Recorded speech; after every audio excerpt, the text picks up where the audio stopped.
हाँ जी। अरे समाज आएगी जो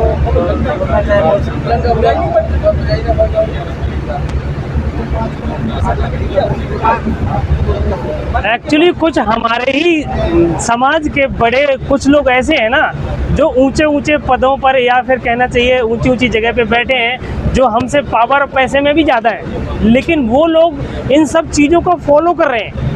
समस्या यहाँ से होती है, तो उनको देख के तो उनके जो नीचे वाले या उनके रिश्तेदार हैं वो भी वहीं से होके गुजरना चाहते हैं। देखो, भगवान बुद्ध को जब बुद्धित्व प्राप्त हुआ, सबसे पहले वो सारनाथ गए, ठीक है। इसके बाद धम्म का उन्होंने संघ बनाया।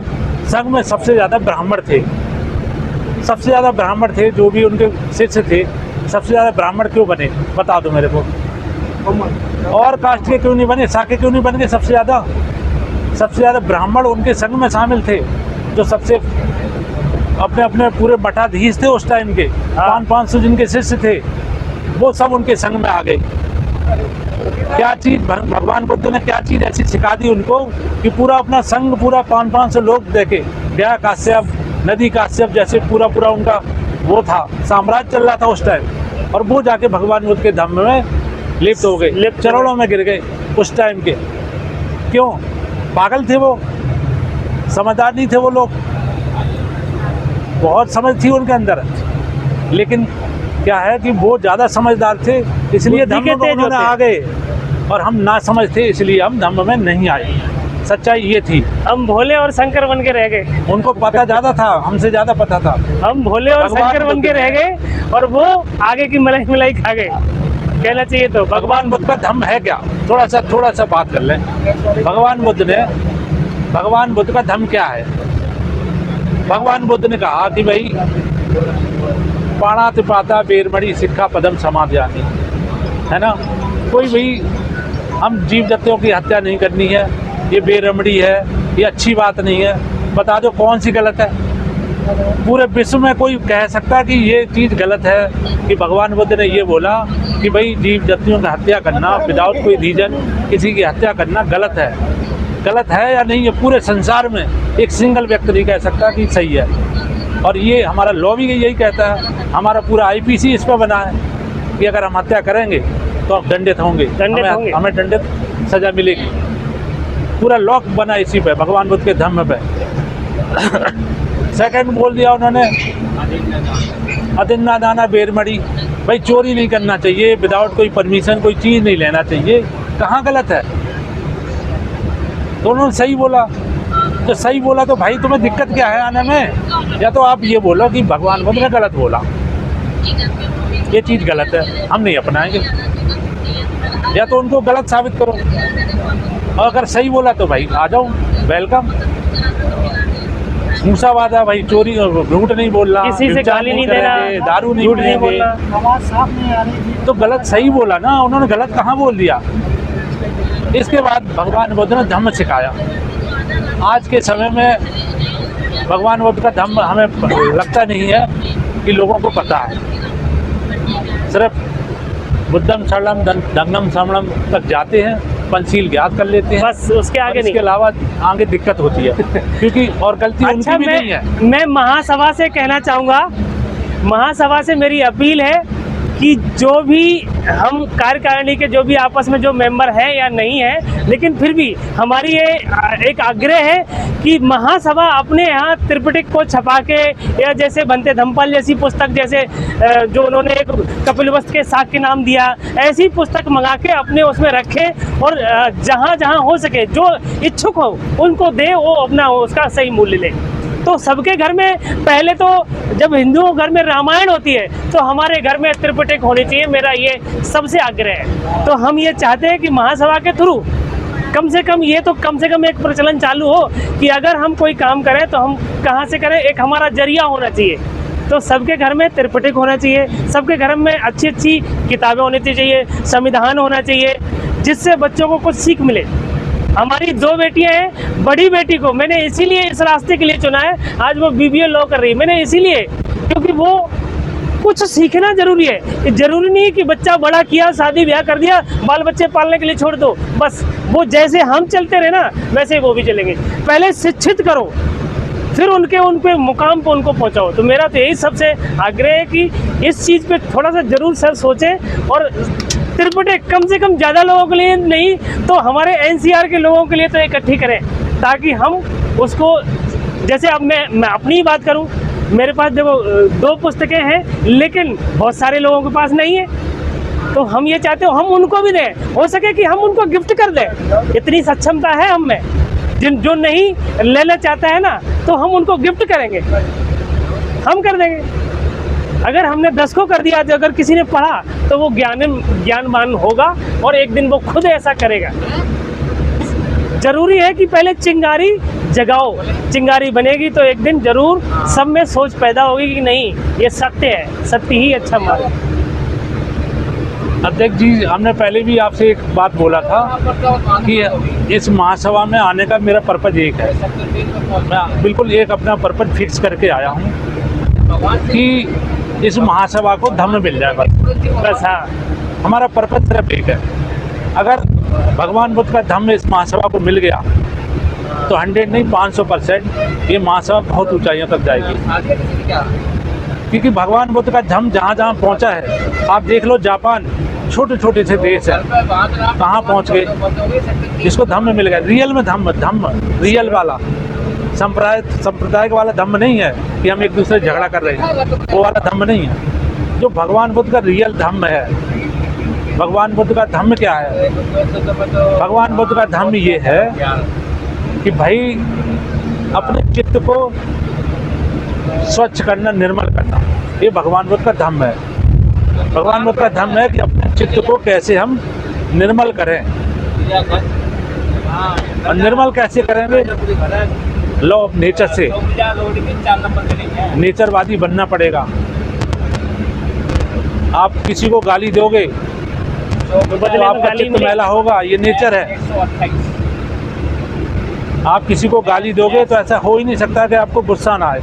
आप प्यार भरे से हंस के गाली नहीं दे सकते। तो भगवान बुद्ध ने तो सिखाया है कि आप अपने मन को निर्मल कैसे करोगे, अपने चित्त को निर्मल कैसे करोगे। चित्त को निर्मल करना सिखाया, और चित्त को निर्मल करते करते करते करते बुद्ध बन गए। और जितने भी लोग हैं सभी के अंदर बौद्ध चित्त है, बौद्ध बनने की क्षमता है सबके अंदर। लेकिन वो एक स्थिति है, सीढ़ी है, सीढ़ी दर सीढ़ी आप चढ़ते रहोगे, धीरे धीरे एक दिन बौद्ध बन जाओगे। वो सीढ़ी है। कहते हैं कि भगवान बुद्ध अवतरित है, बुद्ध कभी अवतरित होता ही नहीं है। बुद्ध बनता है, बुद्ध कभी अवतरित नहीं होता। ऐसा कभी नहीं कि माँ के पेट से जन्म लिया और वो बुद्ध बन गया, तुरंत ही निकलते ही बाहर आया बुद्ध बन गया, ऐसे नहीं होता। बुद्ध कभी अवतरित नहीं होता। बुद्ध हम सब बन सकते हैं, बट हमें वो स्थिति, जो उपाय हैं भगवान बुद्ध ने उपाय बताए हैं, उन उपायों के साथ लेके चलना पड़ेगा। भगवान बुद्ध ने कितनी बढ़िया रास्ता बताई, 4 सत्य बता दिए, हमें रास्ता बता दी। वही दुख है, दुख का कारण है, दुख निरोध है, और दुख निरोध की रास्ता है। दुख बता दिया, दुख है, दुख का कारण बता दिया, और दुख निवारण भी बता दिया, दवा भी बता दी, और इसके बाद बता दिया कि भाई ये रास्ता है।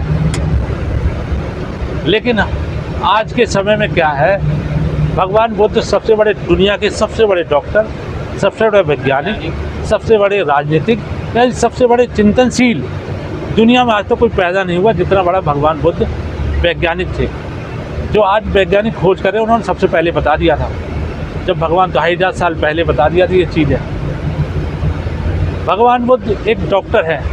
सही बात है।